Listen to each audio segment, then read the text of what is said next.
proud and see so many young faces. And believe me, at our events, there are a lot of older people because that's what happened to our industry.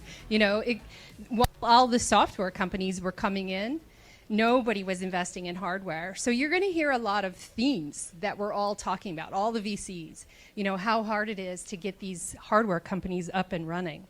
Now, I came here, I'm going to age myself, almost 4 decades ago, and my first startup that I was in, I'm a kid from Wyoming, you know, that just finished my master's degree in electrical engineering. Steve Jobs was at Next across the street, and somebody, our CEO, convinced him to come watch one of our demos. And I was like, oh, can I please go? They were like, who is this dork that wants to go? I was like, no, please just let me go to this. It was really fun. My sole job was reset that switch if everything goes south.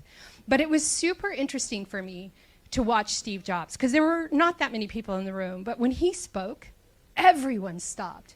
Everyone was listening. That guy had so much charisma.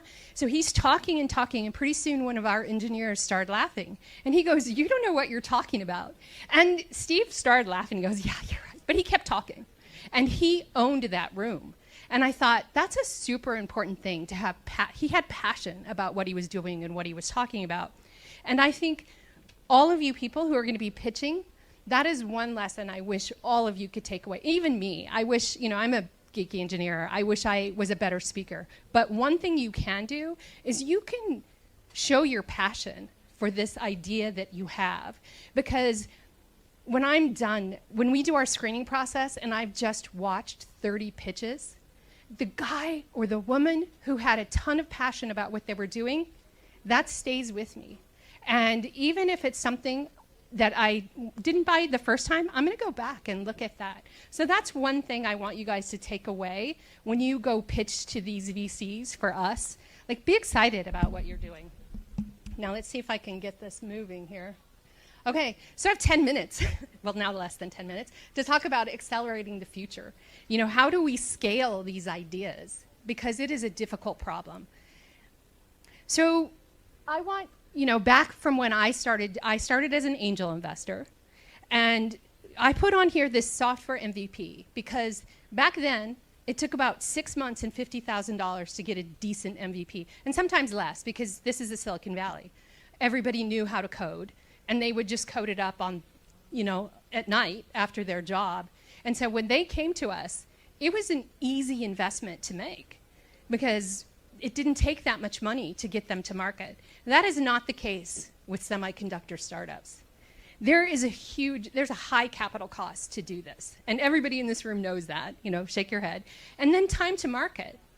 Because with a software MVP, if you need to make a change, you write some code and you re-download it.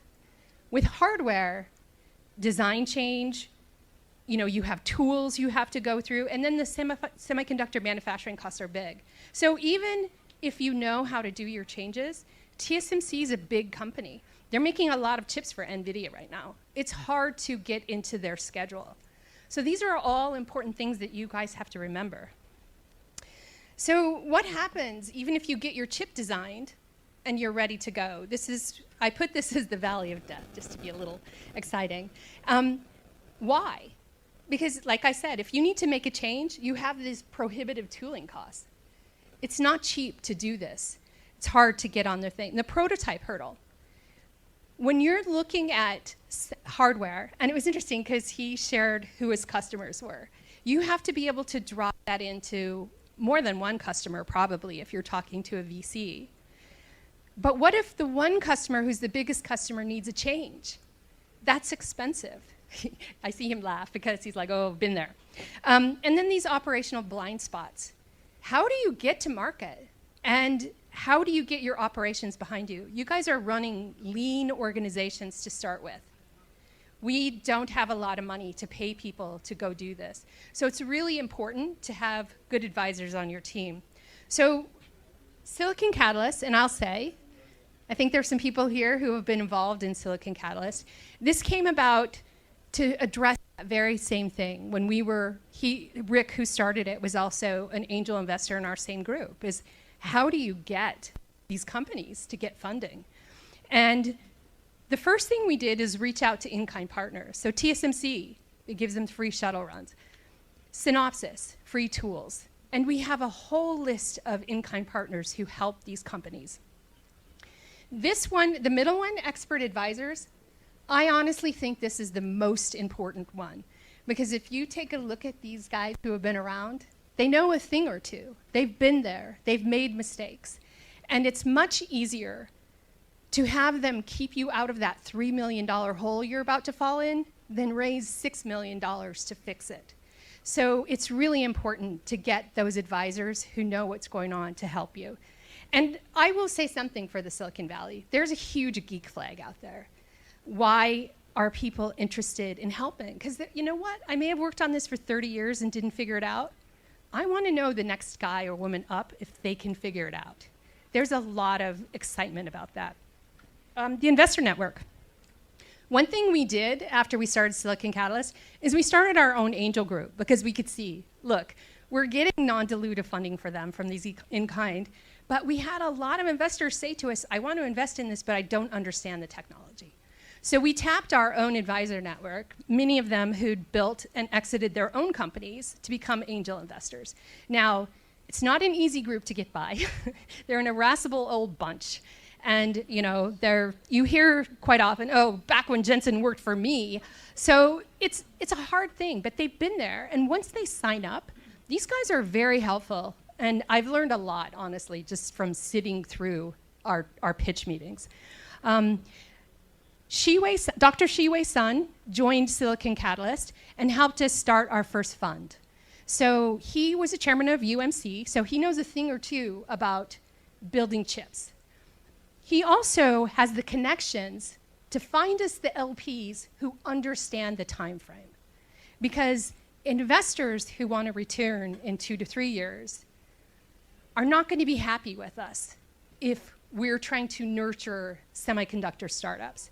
So he was key for us in Taiwan to help us get LPs who understand our market, who know how to go out there, who know how to build products. And we're not just investing, we're making introductions and helping. And I think this is why it's really fun to work with this Taiwan group. Because when we went to Taiwan, they embraced us. We met lots of investors. They actually sponsored some of our companies to come to their events. So it's been really a good relationship. So the road ahead. I mean, it sounds pretty bleak from what I'm saying so far. It's hard, it's really hard. But this huge resurgence is happening right now. You guys hit the spot at the right time. AI. I will say, 5 or 6 years ago, people were investing in AI, and then a couple of them didn't do so well, so people started fleeing. But then when ChatGPT and Gemini came out, money started going back into AI. And I think at some point we're going to see this AI as a tool. Who can give me an AI chip that runs things? Quantum. We're starting to see a lot of quantum companies. And then auto. How do you get your chips into the auto? And especially when we think about cars that are going to start driving autonomously through neighborhoods and need connections and can't be dropped. Certainly you never want your car to lose connection while you're in it. So there's all sorts of things that we're dealing with. And space.